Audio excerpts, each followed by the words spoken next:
Welcome to the Heart of Racing podcast, made alongside our mates at Ladbrokes, Neil Breen and Will Freedman with you. How are you, Will? Good. Racing's good at the moment. It's really unbelievably good. Yeah. Now, we got so many great meetings this week.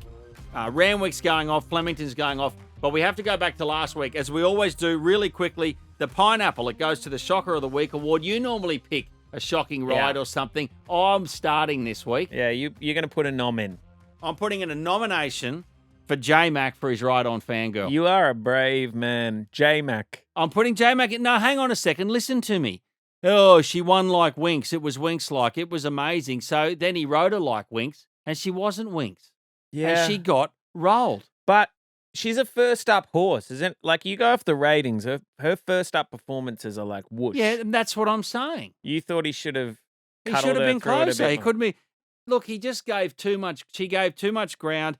He allowed the horse to go back. I'm nominating it. I want to harp on it. I'm allowed to put in a nomination. No, but I do think that all the jockeys were too much away from getting off the fence. They were all trying to get too wide, and Nash just went, "Why are we going this wide?" And stayed up the inside of moving out. You know, get what I mean? And he's a good horse. He was too good. Think about it. So well done to him. What have you got? I have an old favourite, Zach Lloyd. I give him a nomination at least 4 or 5 times a year. Look, he's a lovely kid. His father's a lovely man. He rode for us before. But Chris Stilley in, what was the Phillies race that Learning to Fly was in? Anyway, it doesn't matter. But Chris Stilley, he drew a wide barrier, so I get it. But he just sat there the whole race. Three wide, flushed out, Gave 4 it no wide. chance. None. And I wasn't on Chris Stilley. It was 20-1. But I'm watching it going, you've got Macarena, the Hawks runner, that goes out and sits outside the leader, 3 wide without cover. And I'm like, oh, that's a pretty ordinary ride. And then I look at bloody Zach Lloyd, 2 pairs back, 5 wide. And I'm going, you're making the rest of these guys look good. So if you're going to be wide, you've got to have cover. Well, you just got to make quick decisions. You either go back or you go forward. You don't just sit there and hope that it all pans out. I mean, maybe the instructions were that. I don't know. But to sit 5 wide. But I watched it and went, that's a Winks-like ride as well. So they're on the same wavelength, except Zach Lloyd's an apprentice and James McDonald's the best rider in the world. So maybe you should be more forgiving of Zach. I don't know. No, I'm not. It was a bad ride. He let it get too far back. The Sayonara, the horse we're saying goodbye to. Okay, now, this was one I prepared earlier, so don't smash me too much. But honestly, I've sacked Duace, right? Yeah. I've sacked it before. I reckon it's a non-winner. Yeah. I tipped into it last weekend, and when there was 300 to go, I was just watching it going, you are a mug hunter. Well, but you've got an update for me. Yeah, she retired this morning.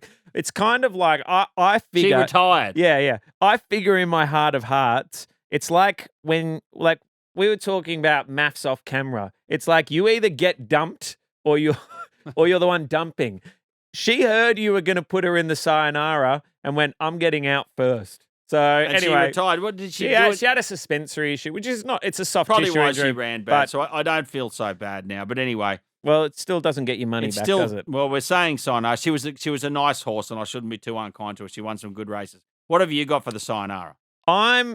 Look, I think it's a nice horse, Red Resistance. I think he's a nice horse. Yeah. But he's coming back off like a year off racing, and he's favourite in the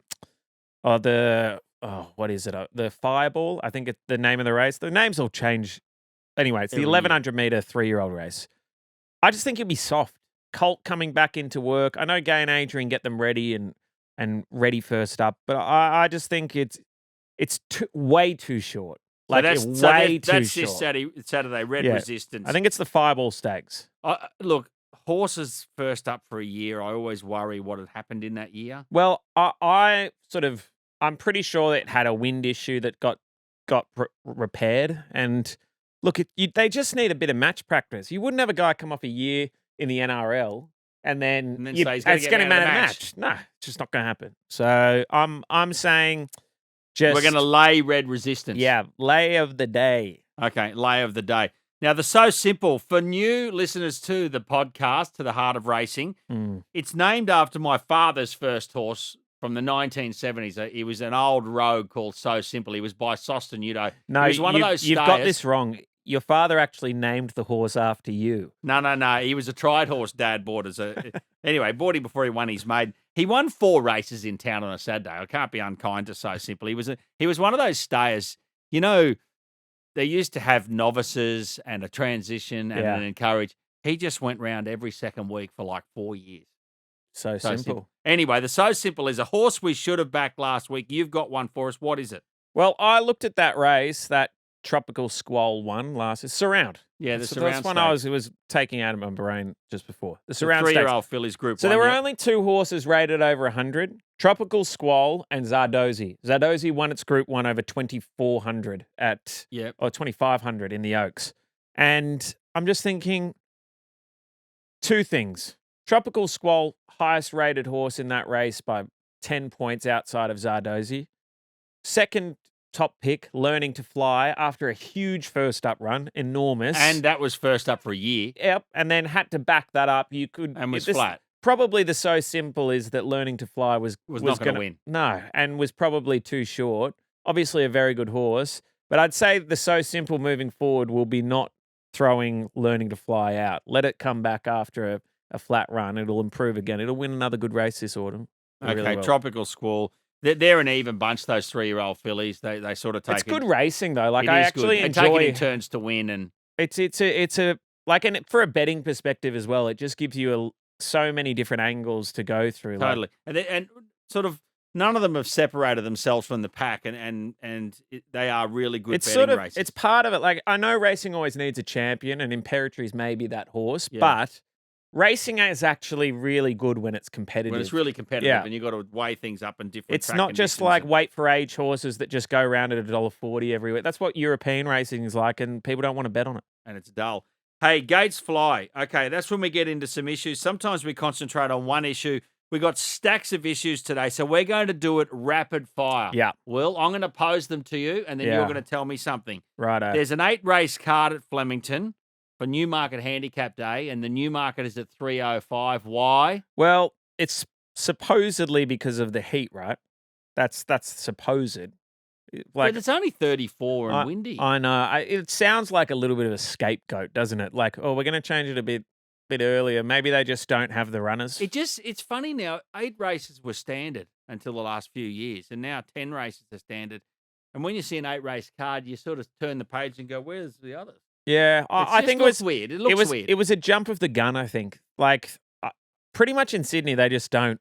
Even if it's hot, like they keep going as much as they They can. just go for it, And they'll wait. Like if it's too hot for a couple of hours, they'll wait till the temperature actually falls down. Like you've got a lot of daylight this time of year, so I think the it was Newmarket odd. Handicap, it's too early at 3:05. It should be later in the card. But actually, the funny thing is 3:05 is probably the hottest part of the day. So if you're really worried about your champion horses that are running at the fastest of any horse on the entire day, you bang them on at 3 3:05 will be the hottest hour of the day, no doubt. Okay, yearling sales season. It's sort of getting to the end now. There's a few minor sales to come. English Premier was during the week. What's happened? Well, the clearance rate is the one that's changed a lot. The last 5 years, we've been running at 90% plus So clearance horse that rate. goes in the ring, 90% chance sold. Yeah, at least then or before the end of the sale. So Yeah, so some get passed in Yeah. and there's a quick sale. right, but it's dropped to 73%, like low 70s now, and Magic Millions was hot. yeah, It but was a hot sale. Magic Millions cons you into it because no one knows the market. So as buyers, right, as a trainer, you're buying without actually knowing how easy it is going to be to sell these horses to your clients. Yeah. So we buy them we speculate on them and then say, all right, well, we might buy 6 or 7, or we might buy 10 or 11, or we might, if you're Kieran Maher and Gay Waterhouse, buy 30 or 40. I can sell that many horses to my clients after the sale. So you don't know at Magic Millions because it's the first sale of the year. Yeah. But as you get through the sales, the proof is in the pudding. If you can't sell them, you get to English Classic, then English Premier. We got English Easter coming up. yeah.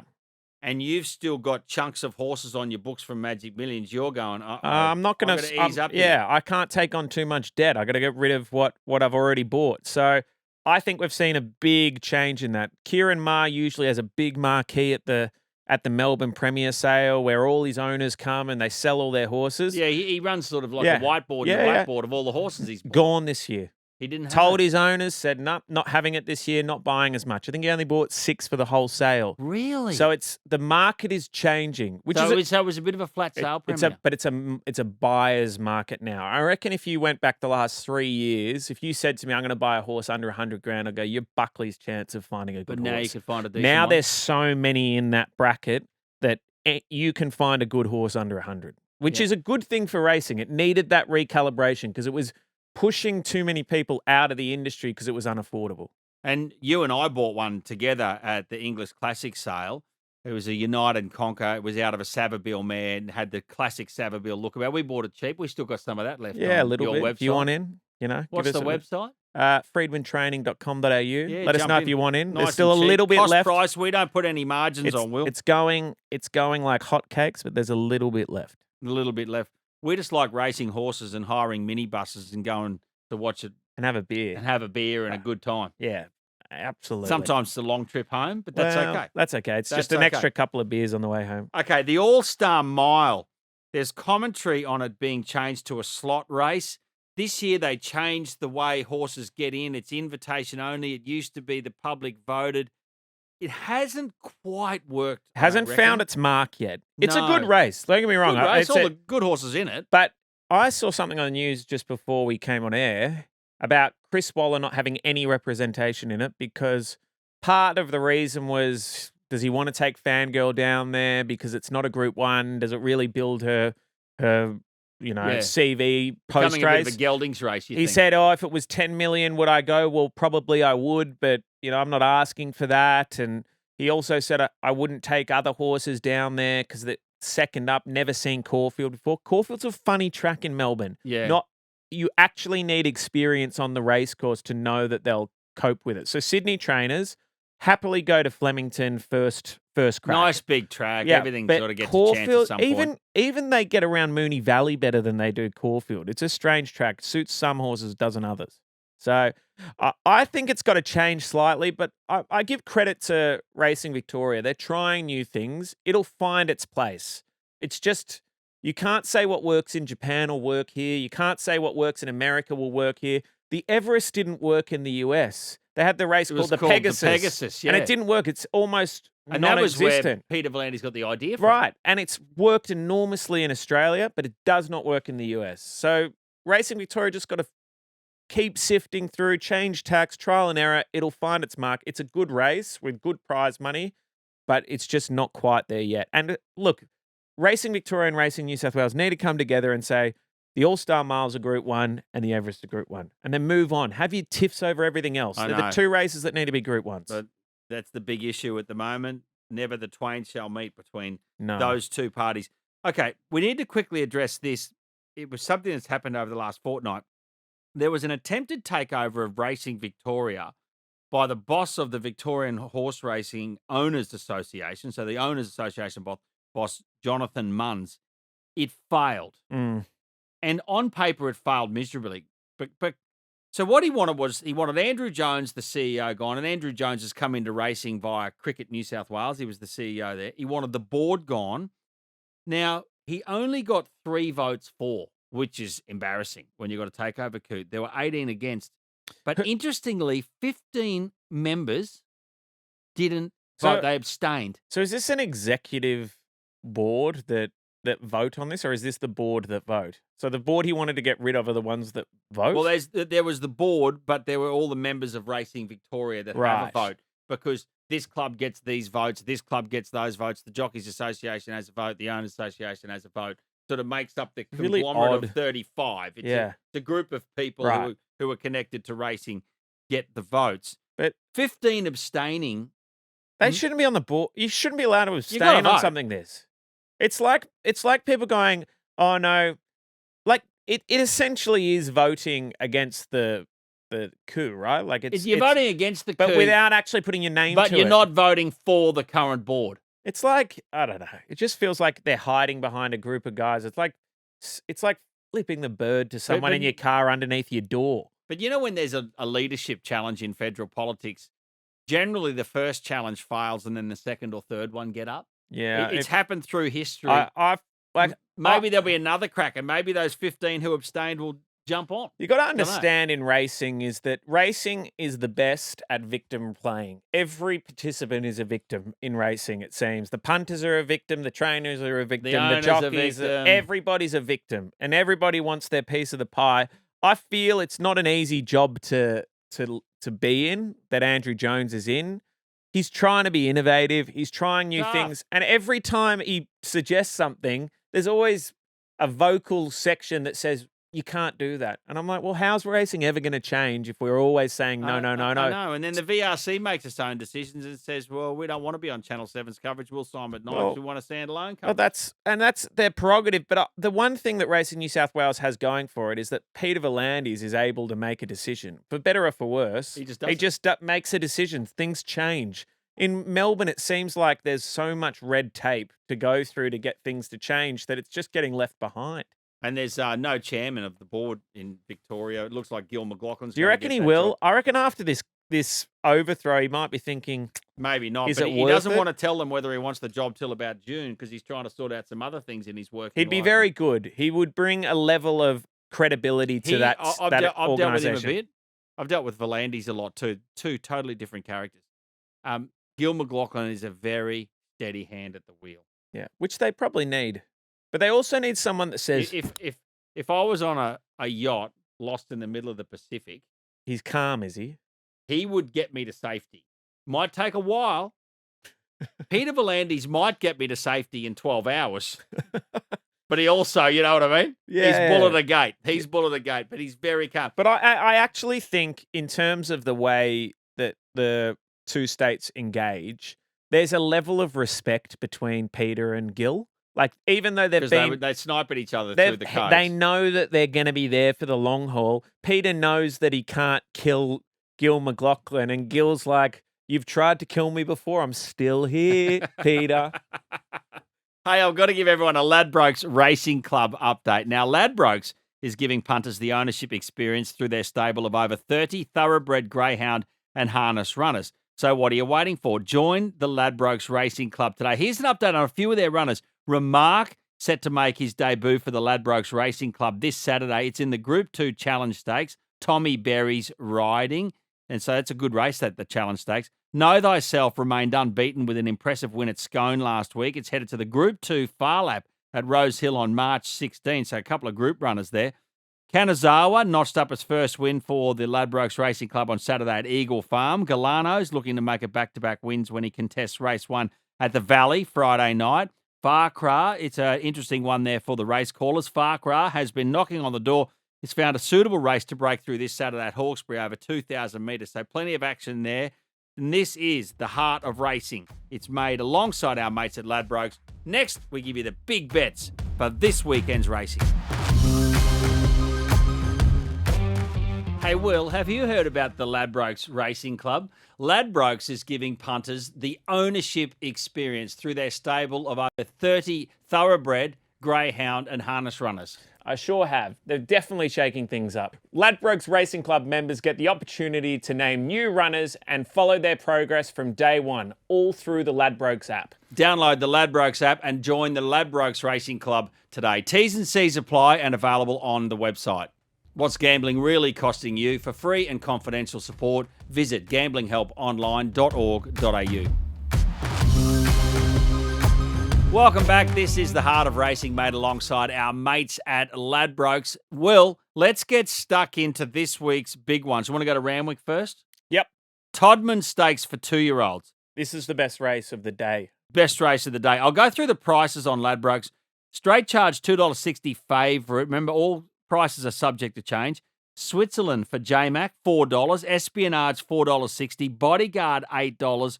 Shangri-La Express, $10. There's a story with every horse here. 100%. This is a proper 2-year-old race. The boys are a lot better than the girls this year. I think you're right. Like acres above. Straight charge, I don't like as favourite, to be honest. I know it won very well, ran away with them. I think Switzerland and Espionage, they should be... They're the two, you think? I think Switzerland's one that could just go boom. Like, just remember, Chris Waller doesn't have them ready for their first few Until starts. they need to be ready. Right. So he's going to need to put in a good performance here. And I reckon Espionage was huge in its first up run. And Shangri-La Express was enormous as well. Like, I thought first up, considering Switzerland was second up, I thought Shangri-La Express showed a lot more cheek than he was entitled to. And I reckon he's one at $10. Good value. You are stealing an each way bet. Like, you could have a Breenie there on Shangri-La Express. Each way? No, for the place. I could back at the place. Yeah. I love backing horses each way in the place. Bodyguard as well. Bodyguard's interesting. It was fancied in the Blue Diamond. It won really well in Melbourne. Fancied in the Blue Diamond and then was scratched the day before. And now he's okay. Yeah. Well, they didn't like it, the stable, when he was scratched. I'm with you. You know, they did that based off AI, I'm told. Like, they have an AI AI? app. The vets have an AI app that actually monitors. Tell me whether this horse is lame or not. Like, Turn it up. That's what I'm told. That's what I'm told. Allegedly. If I've got a horse in $1 million race and some AI computer says your horse is out, I'm going to find that computer. Well, it'll be interesting. Like, yeah. I'd be filthy. I don't think they were too happy. Okay. I have a mutual client in it, and he wasn't that thrilled. So you think Straight Charger 260 is a false favourite? Switzerland Espionage, really good chances. Shangri-La Express back at the place. Yeah. Okay, I like that. The Canterbury Stakes, 1,300 metres, Group 1. Think about it. It's been firming. It's the $1.80 favourite now on Ladbrokes. Espiona is racing in this race. Didn't not go to going to Melbourne. $3.90. Pericles, $6.50. Coal Crusher, $10. You'd have to think that Think About It has this race at its mercy. Only question. It's a winner. It is, but I do like Espiona. It's first up. It's first up. I know it ran well at Gosford Guineas, beat them, but he didn't beat them by far in the Gosford Guineas first up. That was before the Winter Carnival. I mean, he does just keep winning. It wouldn't surprise you one iota. Drawn wide. Think About It. So where does he get to? Chris Waller decided to race the horse in Sydney because he said it's a guaranteed top 2 as far as he's concerned. Yeah, if she runs up to her form, she's guaranteed top. I think she doesn't win. I think she's short there. Like, I don't disagree that she's a chance, but I wouldn't be taking $3.90 for $1.85 on Think About It. Rightio. And Imperatriz, there was talk it might come for the Canterbury Stakes, depending on the weight in the Newmarket. We'll get to the Newmarket soon, but it's bypassed Sydney again. Who would you avoid? If I was Imperatriz? If you had to avoid one, if you're the owner of Espiona, regardless, okay, take away the heat and all of that. And she was in Melbourne anyway, but take away all of that. Who would you want to avoid? I'd have had a crack at the Newmarket. There you go. I'd have had a crack at the Newmarket. I just, Imperatriz has got the weight, even though I still think it'll win. The Randwick Guineas. It's a mile, Group 1 for 3-year-olds. There's 2 done deal horses in the race, and it won the race itself famously years ago. Celestial Legend is at $4.20 now, won beautifully last start. It's Kerry McAvoy on top, Les Bridge to train. Militarize, $2.20. That was after that second to Fangirl, when Fangirl won like winks over 1,400 metres for J-Mac and Chris Waller. Tom Kitten, which raced like a stayer, really like a stayer over 1,400 metres last start. Gets a mile at Randwick, $7 for Godolphin. NCAP, well, back at the place. It's just a perennial place getter. It's at $9. What do you like there? I would have liked Militarized to get a bit more moisture, with a bit more toe in the ground. I think 220 is very short for Militarized. I think it is too. I think Celestial Legend's going really well. It was a great win. It was, and it ran away from them. But Tom Kitten's a high quality horse. High quality horse. And just looks like it needs ground now. And I think it's getting to that ground now where it's right in its wheelhouse. And then, Can I back it each way? You're going to bag me. No. I'd be keen on that. I'd be keen. Okay. I think it's good each way odds. T Kitten. I'd be surprised if it doesn't run in the top 3, and I wouldn't be surprised if it won. If it knocked him over. Like I don't think Militarize is going as well as it has previously, and I think Celestial Legend is still a class below Tom Kitten in my heart of hearts. Rightio. The Group 2 Challenge Stakes, I'll deal with it quickly. It's over 1,000 metres. Joe Pride's running Private Eye here. Game over. $2.20 favourite. Joe Pride said something really good to them. People said, 1,000 metres, why don't you go in the 1,300 metre race? He goes, it's not about the distance, it's about the animal. Yeah. And I've got the animal. It wins that race. Yeah, I think so. I think Remark, I hope the Ladbrokes boys get a victory with it. I think it is a high quality animal as well. But I think Private Eye is a proper horse and deserves a race like this. Half cabins at $5. Marzu was out of form in the spring. It returns at $8. Flemington. It's only really one race, isn't it? Down there. Just the one race that we're interested in. In Flemington. Yeah. 100%. We're interested in the Newmarket handicap. Imperatriz is the big story. It's firmed into early this afternoon when I got the prices off Ladbrokes. It was $260. It's now $250, 58 kilograms. I want to address that first before you take over this conversation. Magic Time at $6.50 goes well fresh. Buenos Noches ran well down the straight in the spring, $4.60. Bella Nipotina on a day she beats anything, but she can also not have her day. Benedetta, $17 with only 52 kilograms. Cylinder, the featherweight of 51.5 kilograms is $12. Imperatriz got 58 kilos. I think it's in light. For all the Group 1 wins it's had, 9 or whatever, it's Black Caviar got 58 kilos in the Newmarket after 9 straight wins, and only 2 of those are Group 1. I'm calling that it will travel till the 200-meter mark, and then they will let it off the bit, and it will just go whoosh. It wins. I the only way I don't see this horse winning is jumps badly, something gets in his road or something, or something. The really lightweight gets in front and just keeps going, and like Cylinder or something like that. They just go, you know what? The only way we're going to beat Imperatriz is if we get in front and we're able to sustain this speed, and she just can't lug the weight over the top of us. But even then, I think she's just going to idle up. I reckon she was underdone first up. That's why she didn't trial that well before she went into the Lightning. And I think she'll cane them. Yeah, I think she'll win as well. I just keep looking through the field. I'm going to put Benedetta in my trifecta as well. I think she's a nice horse and has no weight. I think Buenos Noches is the only one that can challenge her. If he runs up to what he did when he ran second in the Group 1 race over the same course and distance during the spring. Yeah. We've got to get into the Will Freedman stable mail. Oh, yeah. For Ladbrokes Communities. Now, any stable mail for Will this year is going to be for Ladbrokes Communities. Okay, so you have to deliver. Have you ever wanted to connect, banter, and share tips with a group of diehard racing punters? Well, it's time to check out Communities available in the Ladbrokes app. Let's hope that Ladbrokes Communities not bagging you after you give us a tip. We'll rename this the Owen, because at the moment we're Owen because we're starting, right? So I'm okay with that. So the Owen, which is 0-4 because you've got 0 from 4 starts. Okay. So we're 0-1 at the minute. But Righto. I've got a runner on Saturday called Henley. God, it's just changed name. Henley Extreme. Henley Extreme. It used to be Willinga Extreme. Now it's Henley Extreme, and it changed names. It's why? Change ownership. The guy who owned Willinga came out of it. The others took on, and I think we want a different name. Okay, right. Fair We'll roll it. So Henley Extreme, yeah. It's running, I believe it's race 3 at Hawkesbury. Okay. Over 2,000 metres. I'm writing this down. Yeah, it's all good. 2,000 metre handicap maiden. I reckon it's going to pay somewhere between $15 to $20, and I reckon it should start about $3.40. Really? It should be $3.40. This is the sort of tip we want. You can go each way. You can go on the win. You can go on the place. I don't mind, but I think it'll win.